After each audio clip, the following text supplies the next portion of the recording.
les personnes hypersensibles ont beaucoup plus de chances que les autres de tomber sur des relations toxiques et de se faire détruire par ces dernières. Comment ça se fait et pourquoi on en arrive là et surtout comment en sortir, c'est ce qu'on va voir dans cette vidéo. Alors premièrement, les personnes hypersensibles, si vous ne le savez pas, ce sont des personnes qui ont tendance à capter les choses avec une intensité, une acuité beaucoup plus forte que les gens dits normaux. Alors ça ne veut pas dire que les hypersensibles sont anormaux, hein, ça veut juste dire qu'ils ont des aptitudes différentes des autres personnes en termes de connexion à l'autre. Alors, on pourrait se dire, en toute logique, que puisqu'ils ont cette capacité de connexion, comment se fait-il qu'ils tombent sur des personnes qui soient pas forcément très saines pour elles, quoi?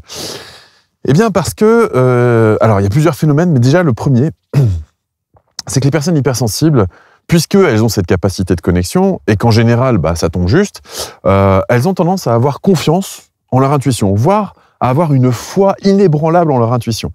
Et cette intuition est en effet très très juste, sauf dans un domaine, les domaines qui correspondent à leur faille d'enfance, à leur carence affective d'enfance. Là, il y a un point de passage que la plupart des hypersensibles ne voient pas arriver. Et c'est le point d'entrée par lequel vont arriver ces personnes dans leur vie, ces personnes au comportement plus ou moins toxique, qui vont faire en sorte que ça va être désastreux. Alors certains les appelleront pervers narcissiques, d'autres manipulateurs, on peut les appeler comme on veut, mais une chose est certaine, c'est que les hypersensibles ont tendance, plus que les autres, à se laisser avoir par ce type de relation. Comment ça se fait? Eh bien, pour une raison très simple. Une personne hypersensible a tendance à être à fleur de peau. Bon, elle comprend les choses à demi-mot. Très bien. Et la personne au comportement toxique, on va dire, c'est une personne qui est en manque de quelque chose aussi. Exactement comme l'hypersensible. Sauf que l'hypersensible va percevoir où se situe le manque de la personne qui est en souffrance. Mais la personne qui est en souffrance, c'est-à-dire la personne au comportement toxique, pourquoi est-ce qu'on dit que c'est un comportement toxique d'ailleurs? Parce qu'en fait, elle va chercher à obtenir de l'autre ce qui lui manque. Et elle va user de tous les moyens possibles et inimaginables. Mais souvent, c'est fait de manière inconsciente. Alors, c'est difficile de leur prêter de mauvaises intentions. Parce que ces personnes n'ont pas conscience qu'elles sont en train de faire ça. Et elles sont pas là en train de faire du mal. Elles sont là, pour elles, juste en train de vivre la relation telle qu'elles aimeraient qu'elle soit dans l'idéal. C'est-à-dire une relation qui leur apporte ce qui leur a toujours manqué. Et finalement, on est un petit peu tous logés à la même enseigne. Donc, plutôt que de pointer du doigt les méchants manipulateurs, j'essaie de comprendre comment fonctionne ce type de relation. Ce type de relation, comme je le disais, fonctionne par mise en résonance de failles, on pourrait dire ça comme ça. Ce qui veut dire que la personne qui va chercher à prendre chez la personne hypersensible, donc la personne tierce qu'on va appeler au comportement toxique, va chercher à prendre chez l'autre ce qui lui manque, et en voulant chercher ça, va montrer quelque part ses carences, ses failles, ses souffrances. Et la personne hypersensible, qui est forcément hyper empathique aussi, va se connecter à ça. Elle va sentir la souffrance de la personne et elle va sentir ce qui lui manque. Et donc pour elle, quoi de plus logique que de donner à la personne en souffrance ce qui lui manque, puisque une personne hypersensible ne va pas vouloir qu'il y ait plus de souffrance dans le monde. Une personne hypersensible, c'est plutôt quelqu'un qui va chercher à faire le bien autour d'elle. Donc quand elle va voir quelqu'un souffrir, elle va chercher à l'aider. Elle va chercher à l'aider en lui donnant ce qui lui manque. Oui. Sauf que la personne, une fois qu'on lui a donné ce qui lui manque, elle s'habitue à ça. Donc qu'est-ce qu'elle va vouloir? Elle va vouloir encore plus. Mais est-ce que ça suffira à combler sa faille d'enfance? Mais jamais. Puisqu'une faille d'enfance, par définition, si on ne travaille pas soi-même dessus, elle ne peut jamais être comblée par l'extérieur, puisqu'elle est structurellement composée en nous. Donc là, il y a déjà quand même quelque chose qui dysfonctionne pas mal. Mais pour autant, la personne hypersensible va se convaincre que, elle va pouvoir aider cette personne. Pourquoi? Parce que souvent les personnes hypersensibles ont eu une enfance assez stimulante sur le plan de la sensibilité, justement. C'est pour ça qu'on développe cette hypersensibilité dans des environnements plus ou moins difficiles, d'ailleurs, au passage. Et donc, elles ont été habituées à être dures au mal, ce qu'on appelle vraiment dures au mal. Donc, le problème de cette situation, c'est que on va être en relation avec quelqu'un qui souffre, on perçoit cette souffrance, on la trouve légitime parce qu'on connaît son histoire, parce qu'on comprend son manque, sa vibration, sa peine, on la comprend. Et donc, comme on la comprend, on va lui pardonner l'impardonnable. Et c'est ça qui est terrible. C'est-à-dire que cette relation devient toxique parce qu'on accepte l'inacceptable de la part de l'autre. Pourquoi? Parce qu'on le comprend. Et on se dit, oui, mais si j'arrête de le comprendre, je vais me comporter comme les autres. Mais je peux pas, parce que je suis hypersensible. Donc je suis obligé de le comprendre. Donc on en arrive à un paradoxe où on comprend l'autre, on comprend sa souffrance, on sait que c'est plus fort que l'autre, donc on va lui chercher finalement des excuses, ou enfin en tout cas des explications. Et on va accepter ça parce qu'on sait que la personne ne peut pas faire autrement, parce qu'on la voit souffrir. Et pourquoi est-ce qu'on fait ça? Parce qu'on aimerait que quelqu'un nous voit nous souffrir aussi de cette même manière. Et on attend cette réciprocité de la relation. Or, cette réciprocité ne viendra pas, puisque l'autre, eh bien, ne perçoit pas forcément cette chose-là, ou de toute façon, même si elle le perçoit, c'est-à-dire un couple de deux hypersensibles ensemble, eh bien, sera confronté à son impuissance par rapport aux failles d'enfance, comme je l'ai expliqué précédemment dans cette vidéo. Donc, on en arrive à une situation très compliquée où on va accepter l'inacceptable d'une personne qui nous fait vivre l'enfer, et on va se maintenir dans cette relation parce que si on s'en extrait, à ce moment-là, on a peur d'abandonner l'autre à sa propre souffrance. C'est même pas tant pour avoir la relation à l'autre, c'est parce qu'on ne veut pas abandonner l'autre dans sa souffrance, parce qu'on n'aimerait pas être abandonné si nous, on était en situation de souffrance. Donc, on est dur au mal, donc on encaisse, et on se dit même, ouais, il n'y a que moi qui peux comprendre l'autre de cette manière-là, et c'est pour ça que toutes les autres relations ont échoué. De cette autre personne.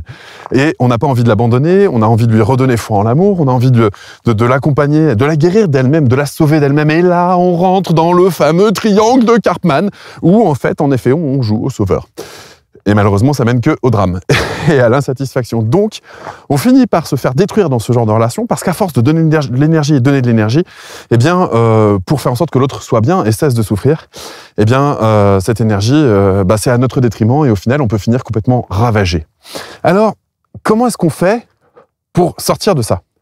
Eh bien, déjà, je pense que il y a plein de solutions. On va les voir ensemble. Mais il y a tellement de choses qui me viennent en tête quand j'aborde ce sujet-là que je voudrais le développer plus en avant. Et d'ailleurs, je prendrai le temps de le développer dans un webinaire qui est gratuit. Il y a le lien autour de cette vidéo qui permet aux hypersensibles de trouver de l'harmonie dans le monde et en eux et dans leurs relations. Et donc, si c'est quelque chose qui vous intéresse, eh bien, je vous expliquerai par quel chemin je suis passé. Peut-être que ce chemin, eh bien, vous correspondra également. Qui sait? Voilà. Si ça se trouve, votre hypersensibilité sera compatible entre guillemets avec la mienne et ce chemin que j'ai parcouru, vous pourrez le parcourir aussi. En tout cas, c'est vraiment ce que je vous souhaite. Pour en revenir à comment est-ce qu'on fait, déjà, se rendre compte que y a une impasse, il y a une imposture, c'est-à-dire qu'on ne peut pas apporter à l'autre ce qu'il n'est pas prêt à réparer de lui-même.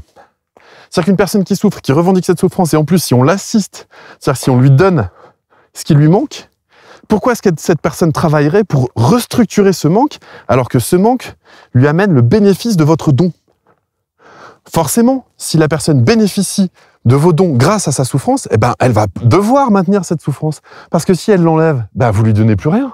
Et si vous lui donnez plus rien, eh ben, c'est insupportable pour elle. Donc forcément, vous encouragez, de par ce comportement-là, à maintenir cette situation de façon désagréable. Bon, ça c'est le premier point. Donc déjà, prendre conscience de ça. Ensuite, prendre conscience que la souffrance de l'autre, c'est pas vous qui l'a provoquée, c'est structurellement engrammé depuis son enfance dans sa conception des relations humaines. Et vous pouvez rien y faire si ce n'est attendre qu'elle choisisse de grandir sur ce sujet-là. Et c'est pas dit qu'elle le décide. Bon. Ensuite, être dur au mal. Ça veut dire quoi? Ça veut dire que plus vous encaissez, vous en prenez dans la tronche, plus vous laissez la personne ne pas prendre conscience qu'il y a quelque chose qui dysfonctionne chez elle, et donc ne pas avoir envie de grandir. Alors ça veut pas dire lui faire des reproches, ça veut juste dire pouvoir rétablir ce qu'on appelle le gardien. Le gardien qui dit, le gardien qui dit stop, ça c'est plus possible, c'est plus acceptable pour moi. Là, ça va trop loin. Ça, je peux pas accepter qu'on m'insulte en public. Je peux pas accepter qu'on me rabaisse en permanence. Je peux pas accepter que tu te défoules sur moi, intellectuellement, émotionnellement, psychiquement. Je suis pas le réceptacle de tes névroses, en fait, en vrai. C'est-à-dire qu'une fois de temps en temps, quand ça s'exprime, pourquoi pas?